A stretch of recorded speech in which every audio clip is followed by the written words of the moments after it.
Hello YouTube, it's Barbara Jean. I'm going to try to make this short. I've got a terrible cough. I hope I don't cough through this video. This cough keeps coming and going. But I had an interesting dream. It was actually, well, I've had several dreams since my last video. Quite a few quite a few dreams. But nothing that really sticks out except for one dream that I had that's been sticking to me like glue. I had it, I'm trying to remember when I had this dream, whether it was a couple of days ago.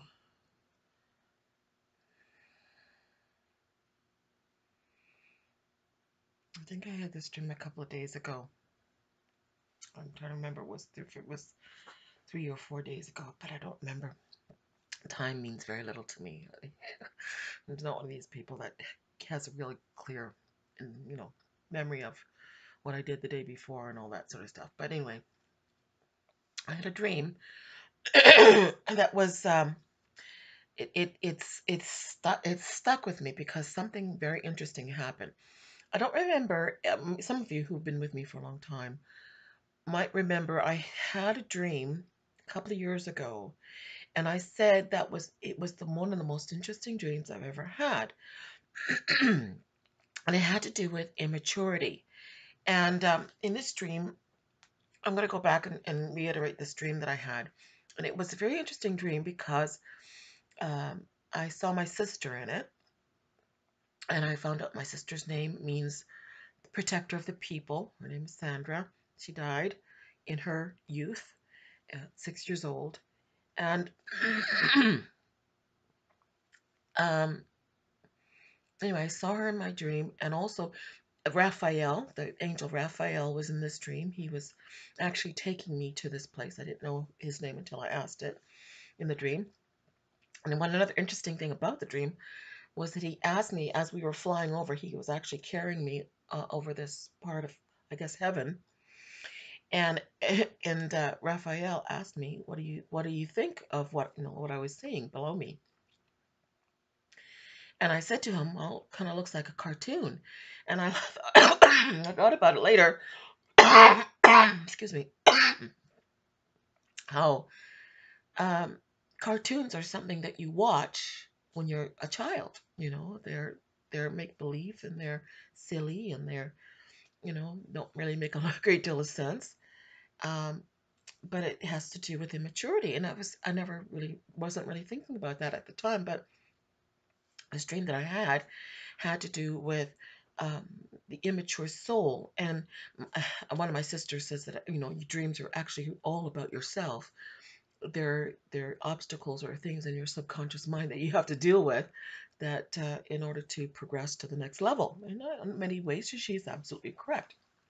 So I felt a great deal of healing when I saw my sister in my dream, and I was able to give her a big hug, and I was so excited to see her. And then as the dream progressed, I saw different people in my dream who were in different stages of maturing, who were still immature, which it was a fascinating dream. But in one part of the dream, this is the part I want to get to.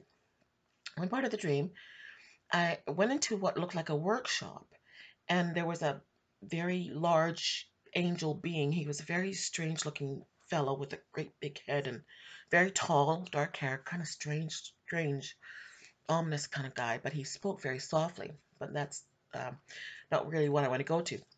There was a man in this dream that I had, and he was really angry at me, and he was unforgiving, and he was really mad. And there was a woman who was trying to help him through his unforgiveness towards me, and it was directed at me. And so in this dream, as I remember the dream, he was angry about something that I had done to him, and he was holding it against me.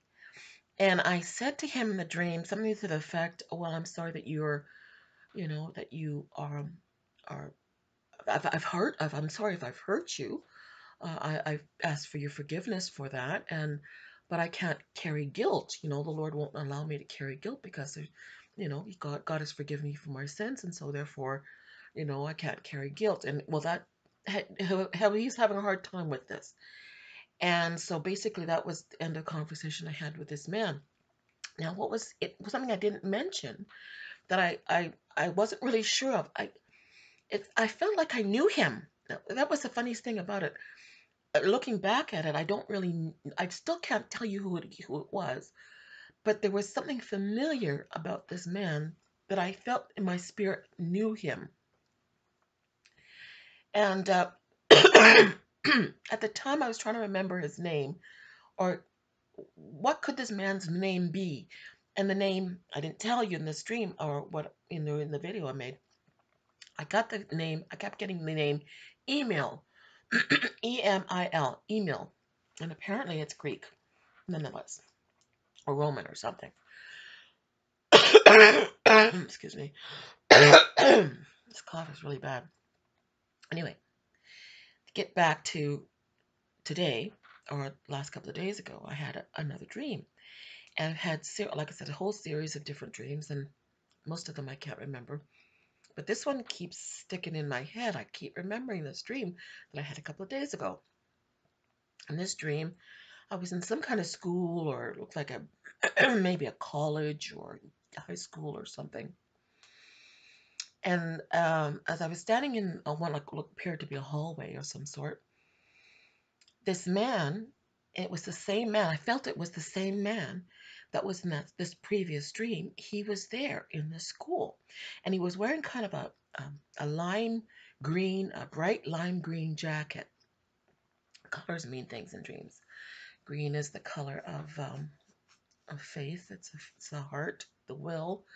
It has to do with the Church of Thyatira, the Works Church, and the Works lime green, or kind of like sometimes a sickly green, has to do with witchcraft and manipulation, bribery, and all that sort of thing. But anyway, interesting. So he was wearing this kind of bright green, lime green color jacket. And he came right up to me, and I could see he was actually literally shaking. He was shaking. His whole body was shaking like this. And he pointed his finger at me like this, and he says, "I hate you." I was like, "Whoa, I'll come up and say it, okay?" "I hate you," is what he said.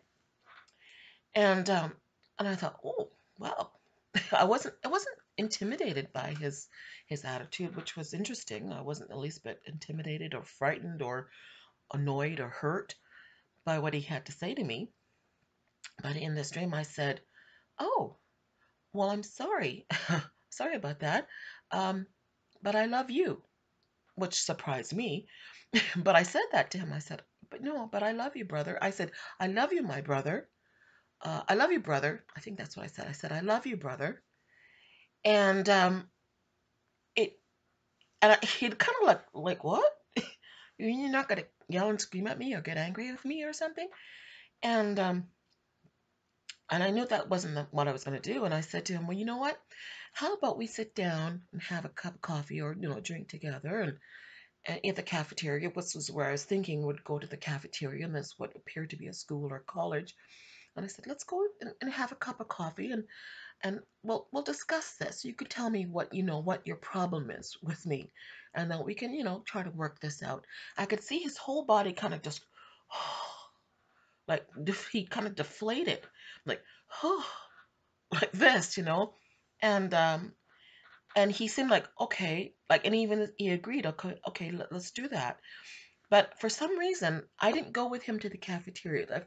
For some reason, I felt in the dream that I had to take care of something, and that I was going to meet him in this cafeteria where we could sit down and discuss the situation.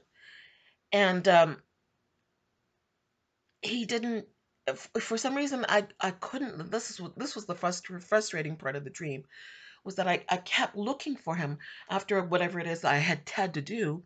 I went to try and find him to sit down and have a conversation with him about the situation between us, and his feelings about what his enmity for towards me. And I couldn't find him, which was so frustrating because I was so looking forward to finding out what he had to say. And now that was really weird, but I was really looking forward to finding out what his problem was with me, so that we can move on in the next, to the next level, just get this past, past this, get past the situation. So I thought that was rather interesting. Anyway, that was how the dream ended. I ended that I couldn't find him, which was interesting. So anyway, I've been thinking about it for the last couple of days, thinking, what does that mean? What does that mean? What does that mean? Of course, I began, of course, to think about um, the verse about enmity for the woman in Genesis 3. This the fall of man and Satan's enmity for the woman. It said Jesus, God's judgment on the serpent, um, because he had beguiled the woman. And the Lord, this is Genesis 3:13, and the Lord said unto the woman, what is this that thou hast done? And the woman said, the serpent beguiled me, and I did eat.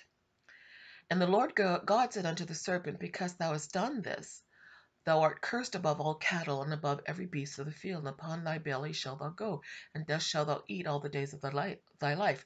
And I will put enmity between thee and the woman, between thy seed and her seed, and it shall bruise thy head, and thou shalt bruise his heel.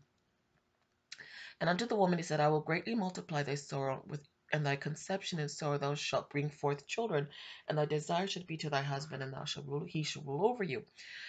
So anyway, I was thinking about this, and I was thinking, okay, um, I think that it has something to do with this.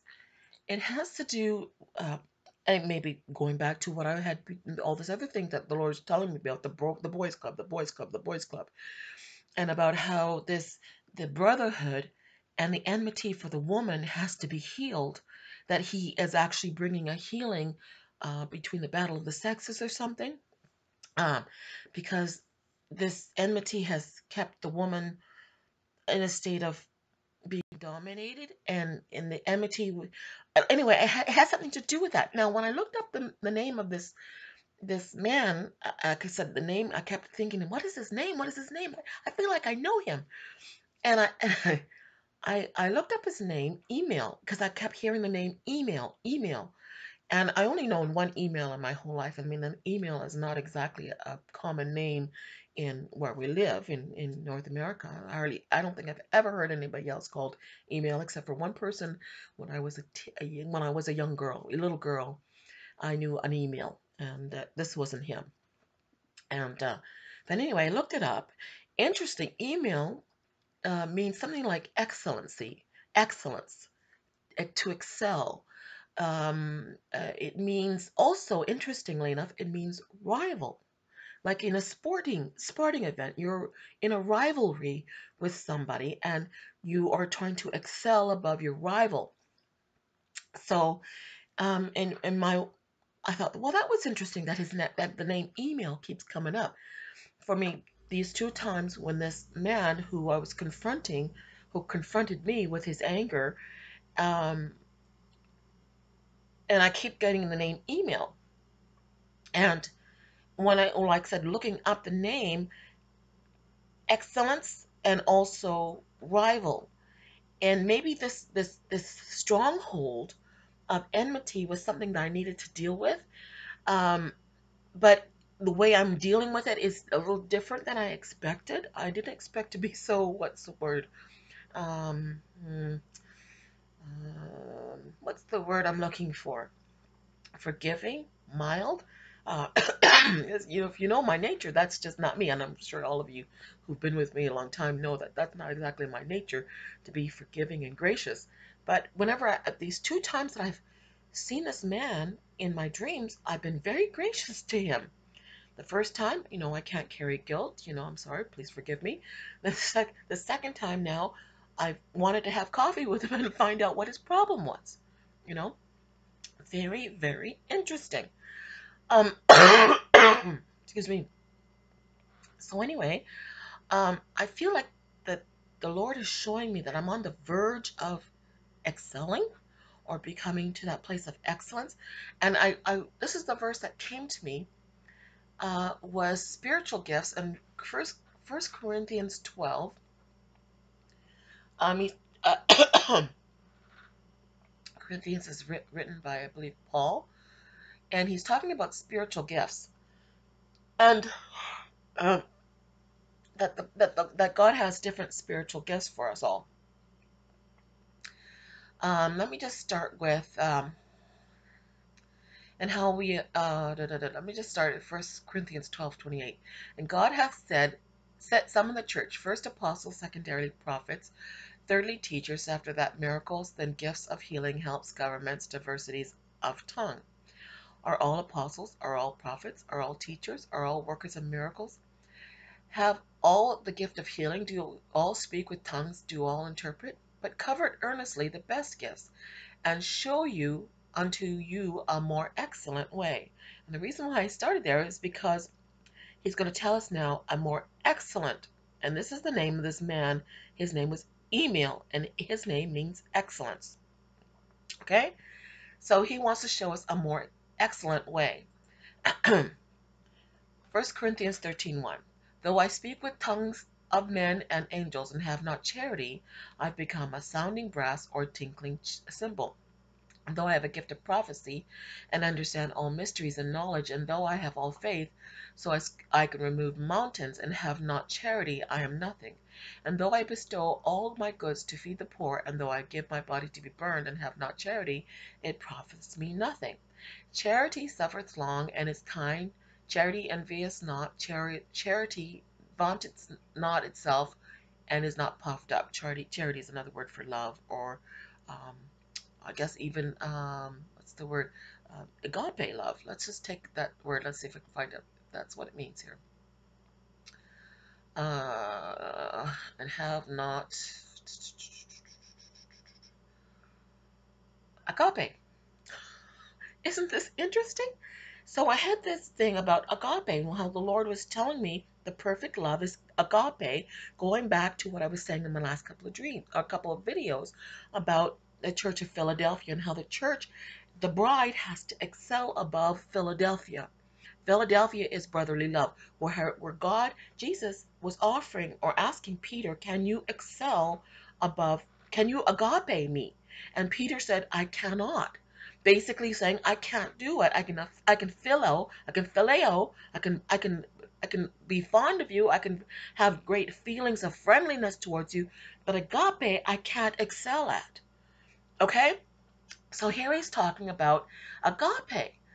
Um, it's the same word. The whole way through, charity is actually agape. So let's just finish reading this. Um, and though this is verse 3, and though I bestow all my goods to feed the poor, and though I give my body to be burned, and have not agape, it profits me nothing. Agape suffereth long and is kind. Agape envieth not. Agape vaunteth not itself and is not puffed up, doth not behave itself unseemly, thinketh not her own, it is not easily provoked, thinketh no evil, rejoiceth not in iniquity, but rejoices in truth, beareth all things, believes all things, hopes all things, endures all things. Agape never faileth. But whether there be prophecies, they shall fail. Whether there be tongues, they shall cease. Whether there be knowledge, it shall perish away. For we know in part, and we prophesy in part. But when that which is perfect is come, perfect, that which is perfect, that's agape love. I was always told that this meant years ago when I was, when still in this church that I was going to when I was a teenage girl, that this perfect meant the Bible. That when the Bible was written, then we didn't need all these prophecies. They pretty much, it was their excuse for not having any spiritual gifts in the church. That was really the bottom line. They didn't really believe in prophetic words or gifts of healing and all that sort of stuff. So they just said, okay, when the Bible is written and we have it in our hands, it's the perfect. So therefore, we don't have to have any of these spiritual gifts. That's the way they were thinking. Of course, it doesn't make any sense, but this is what this is talking about. This is talking about the perfect love. When the agape has come, the little sparkles going up above my head. I hope they're going on off your head too. This is amazing. So he says, but when which is perfect is come, then that which is in part shall be done away with. The perfect love casts out fear. He's talking about agape. Peter could only phileo. The brotherhood can only phileo. But he's talking about the agape, which is the perfect. And we have a complete um, list of things that are agape, that you can do, that gives you that perfect love. Anyway, it says agape never faileth, but whether there be prophecies, they shall fail; whether there be tongues, they shall cease; whether there be knowledge, it shall vanish away. For we know in part, and we prophesy in part. But when that which is perfect is come, that's the agape, then that which is in part shall be done away with. When I was a child, I spake as a child, I understood as a child. That which goes back to my last dream about this email God. It was this immaturity, the spirit of immaturity. And God was showing me, and maybe the church or the bride, that we have to excel, we have to grow up, we have to transition from the immature love, the immature understanding, to a greater love, the perfect love, which is the agape. So it says here, when I was a child, I spake as a child, I understood as a child, and though as a child, but when I became a man, I put away childish things. For now we see through a glass darkly, but then face to face.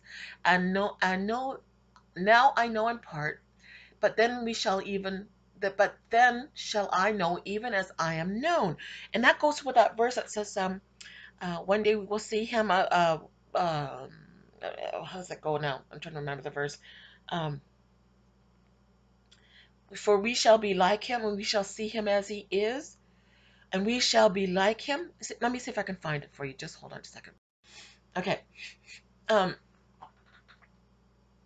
First John 3:2. Beloved, now we are sons of God, and it doth not yet appear what we shall be, but we know that when he shall appear, we shall be like him, for we shall see him as he is. We shall be like him because we've transcended the Philadelphia love to agape. That's because God is agape. We shall be like him. We will have that agape spirit in us. We will have transcended the brotherhood into the agape, the perfect love, which casts out all fear, which gives you the strength to overcome your enemies on all fronts. This is amazing. So it says, uh, for now we see through a glass darkly, but when then face to face, now I know in part, but then I shall know even as I am known. And now abideth faith, hope, agape, these three, but the greatest of these is agape. And so this man in my dream, Emil, who means excellence, who was shaking his finger at me and he was waiting, I guess, trying to get a rise out of me to see where I was standing, where I was in my maturity. And in my maturity, he was saying, I hate you. And I said to him, but I love you, brother. I love you. Here, I'm shocked in my own response because like I said, I'm a fighter.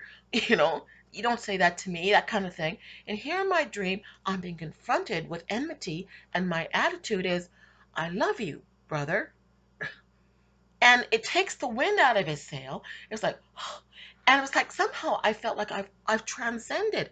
I have transcended my natural inclination to fight and to scream back and to take vengeance and to take matters in my own hands.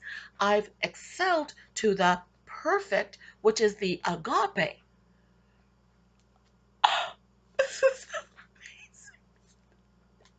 God is so amazing. I had no idea that I was going here when I started this video. I really didn't. All I knew was this verse here. I mean, I knew this verse, but I didn't see the connection really until I started reading it. And all of a sudden, it's like coming. God is so amazing. This is amazing. This is amazing stuff, people. So God is saying that the excellent email, and I kept hearing the name email, email, email. I'm thinking, why am I hearing email? So anyway, I decided to look it up, and then I found that email meant rival and it meant excellence. to compete, to go to compete with someone or in a race and to achieve excellence. And then this goes with what I was telling you in my last couple of videos. The Lord is so amazing.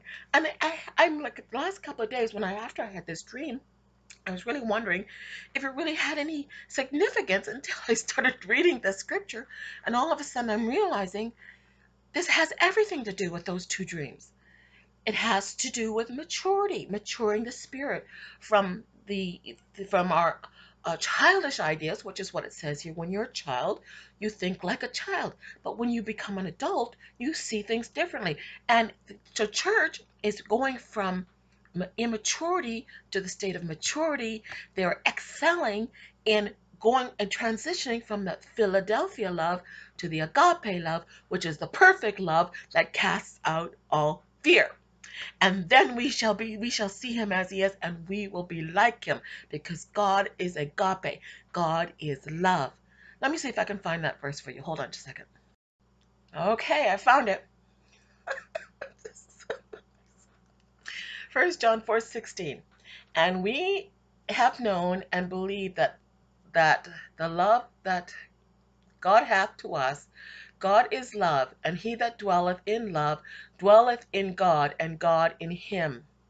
And we know and believe that agape, that God hath to us, God is agape. And he that dwelleth in agape dwelleth in God, and God in him. Herein is our agape made perfect, that we may have boldness in the day of judgment. Agape gives you boldness, because as he is, so are we in this world.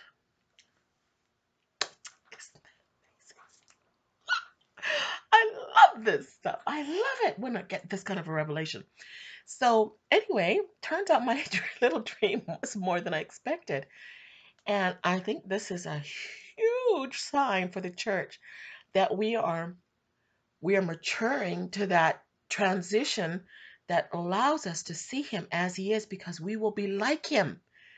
We will have transitioned the Philadelphia phileo love to the agape, which is the perfect, which casts out all fear. Isn't that amazing? That's amazing. I'll talk to you later. God bless.